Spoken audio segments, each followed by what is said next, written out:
as a white person whose work is focused on race and white identity in particular, there are some inherent dilemmas. And one of them is that I'm necessarily reinforcing the centrality of the white voice, right? And that is a dilemma that I have struggled with for a very long time. I've reconciled it as a kind of both end. Yes, yet again, the white voice is being centered, white people are being centered, but I like to think that I'm centering them differently, or us differently. And one of the ways that whiteness remains centered now is by never being named, right? It's the water. If we're going to talk about race, we'll talk about their race, not my race, right? And so to decenter that default position, you actually have to make it visible and expose it. So in a curious kind of way, to decenter whiteness, you have to center it, but center it differently. And I try to do my best at that in a way that actually challenges racism as opposed to reinforces it.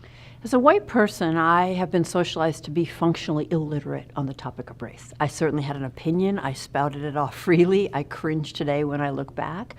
And so I had that very mainstream understanding of what it meant to be racist, and that, of course, that wouldn't be me because I was open-minded.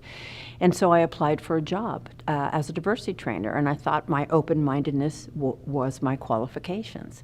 And I was in for the most profound learning of my life on every level. I'm really clear today that I was not qualified for that job.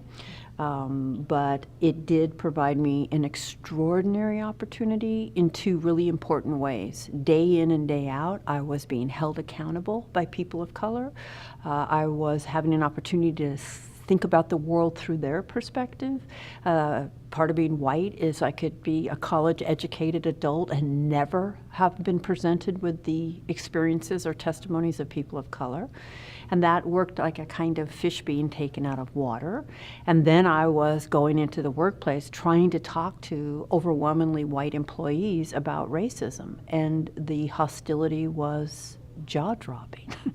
And years and years and years of that parallel process, right? Being held accountable by people of color, coming up against white resistance, trying to break with my own white solidarity, just kind of brought me to my current understanding of what it means to be white in a society that says it doesn't really mean anything, and yet is profoundly separate and unequal by race.